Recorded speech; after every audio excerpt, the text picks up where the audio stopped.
cold out here. Hey everybody, this is your girl Faye Renee. Welcome back to First Thoughts with Faye Renee, Power Book Series Review. This is the one. This is the one we've been waiting for. This is going to be the weekly review of Power Book 4, Force. This is going to be about our favorite character, Tommy Egan, as he continues his adventures from when he left New York, and he's traveling all the way to Chi-Town, right here with me. And warning, warning, First Thoughts with Faye Renee, Power Book Series Review is intended for adults only, so you've been warned. Okay, so here we go. Episode 1, perfectly named, A Short Fuse and a Long Memory. Take it away, Tommy Egan. Woohoo! Power, power, power, power. Are you listening? Damn. Power, power, power. Yeah. Yeah. Okay, everybody. I enjoyed Power Book 4, Force, Episode 1 with Tommy Egan so much. I had to stop recording every few minutes just to languish. It was just wonderful. I could have watched it for hours and hours. However, that Joseph is an amazing actor as Tommy Egan. And the opening soundtrack, oh my God, Power, Powder, and Respect is a smoking jam. You know that Curtis 50 Cent Jackson is a bit of a fucking genius. He really is. Okay, so here we go. Episode 1 picks up right where we left off with Tommy. He's driving in his car all the way from New York to LA to start over. He's even got a new boss that's blowing up his phone, some guy named Rodolfo. So Rodolfo is calling him saying, hey, what's up, Tommy? What's taking you so long? Tommy is really not trying to get there in a hurry because he's just not sure about this gig. So Tommy says, you know, I'm taking a little detour. I'll let you know when I get there. And Tommy's just freaking out with bad memories of everything he's lost as he's driving along. And lo and behold, there's the sign to Chicago. Tommy decides to take a detour and stop off in the Chi. And this is where it all begins. Tommy's introduction to Chicago was large and wonderful, believe me. The first thing that Tommy did was pull up on the street and run over a parked chair. Now, in Chicago, that's a big damn deal. A parked chair means this parking spot is mine. A chair sitting outside where you shoveled all the snow away. That means I did the labor. That's my spot. I don't care nothing about nothing legal. You do not park in a person's spot once they clear that snow off in Chicago. And Tommy rolls into town and he just pulls up and knocks over a couple of chairs. It was great. I knew, like everybody else knew, when Tommy ran that chair over, he was trying to make his presence known. Y'all know I love Tommy's little personality and physical moves. When Tommy walks in the room, he wants everybody there to know he is the biggest dick in the room. So he decides to chill out and go have a drink and think about everything. And he goes to Dr. Parker's office. That's the name of this little bar. And when he walks in, he does this thing where he cracks his neck. It's so damn ridiculous, but it's all Tommy. And as soon as Tommy sits down to order his drink, he makes eye contact with the most beautiful black female bartender you've ever seen. Her name is Gloria. And they get to flirting with each other because Tommy got that white boy swag going on. And hey, the next thing you know, 20 minutes later into the show, which is probably when she got off work 6 or 7 hours later, they was getting it on. But Tommy got it like that. He does. Like I said, no giveaways, but I got to tell you about all the trouble Tommy got into. Just an overview. Because he wanted everybody to know he was in town. So Tommy also managed to meet up with the biggest crime boss in Chicago, the Flynn family. Okay. And it was by no accident because Tommy got Mr. Flynn, Walter Flynn's son, Vic Flynn, out of trouble because he's a little punk ass.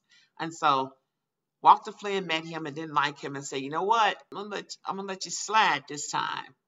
But you need to get your ass out of Chicago, out of my town right now. So Tommy gets in the car, he's like, all right, I'm gone, I'm cool. Thanks, but no thanks. And hey, that part. But right here's the part where I tell you that Book 4, Force, Episode 1 was done to perfection because all it was about was character building. And they did it. They put all the peeps in place so you'll understand the main players as you watch it.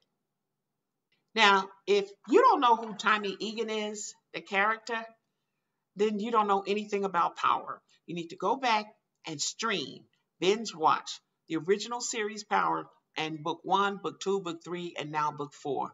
And then you will never forget Tommy, and you'll never miss another episode of Power, especially if Tommy Egan is in it. How Power can pack so much into one show, I don't know. I felt like the show went on for 2 hours, but it didn't. But I mean, they filled in everything that you want to know about each character, just enough to just make you want to know more and more and watch week after week. Excellent writing.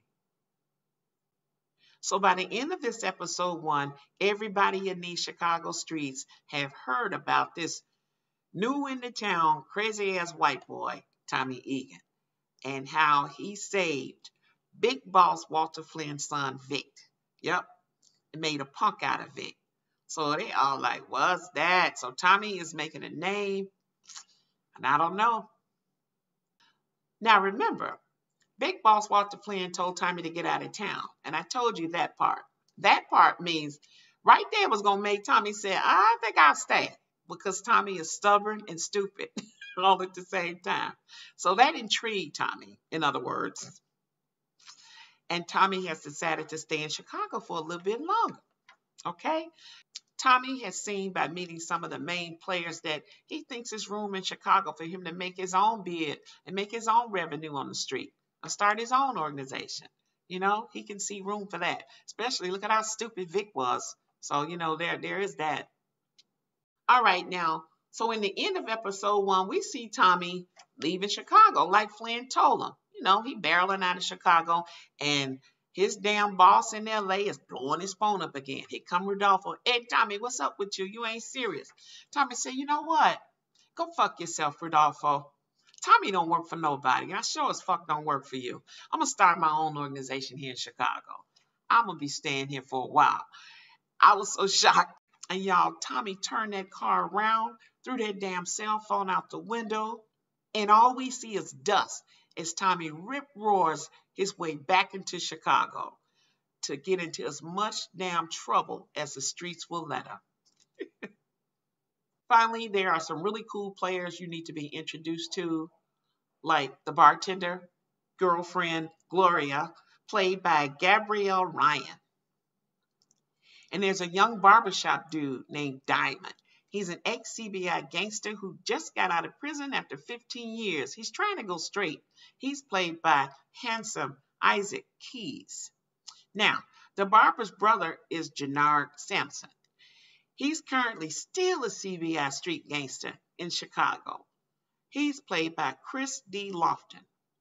And now that wonderful Flynn clan I told you about, it's headed up by Walter Flynn, who's portrayed by none other than a great actor, Tommy Flanagan. Now, I thought everybody portrayed their roles really well, but I did think that Tommy Flanagan's role was a little bit over the top. I mean, maybe he was supposed to come off as that. It was a little bit much. Now, Tommy Flanagan's son is Vic Flynn, who's portrayed by Shane Harper. And Flynn has a daughter. She's like an undercover, power-hungry bookkeeper, Claudia Flynn, played by the beautiful Lily Simmons. So now we have all the peeps in place, and I can't wait for episode 2 so I can see Tommy blow Chicago the hell up. You know it's going to happen. Finally, whoever wrote this Chicago 4 series had great insight to the Chicago city sights and sounds. The barbershop is a big thing in Chicago. The streets, the places, everything was perfect. The thing about the streets and the parking and the snow, all of those little Chicago innuendos was on point. I totally enjoyed this show. Y'all in my town. So I can't wait to see Tommy Egan next week, episode 2. Okay, now, that first episode was one hell of a jam-packed episode. I hope you are subscribed to my channel because you don't want to miss episode 2, 3, 4, 5. Okay, just hit that red subscribe button once below and check the little bell, and you'll only be reminded once whenever I drop a brand new hot-ass crazy video on Power First Thoughts or other film reviews. And hey guys, don't forget to check our social below. You'll find us everywhere. Just look us up on YouTube, reviewswithfayerenee.com, and check us on the website, FBIG everywhere. And you know what? I'm going to see you right back here next week with episode 2. And until then, that's it. That's all. This is Faye Renee. Check you later. Holla. Have you ever felt? Are you listening? Damn. Power. Power, power, power. Yeah. Love you. Power. Power, power. Yeah. I love you. Yeah.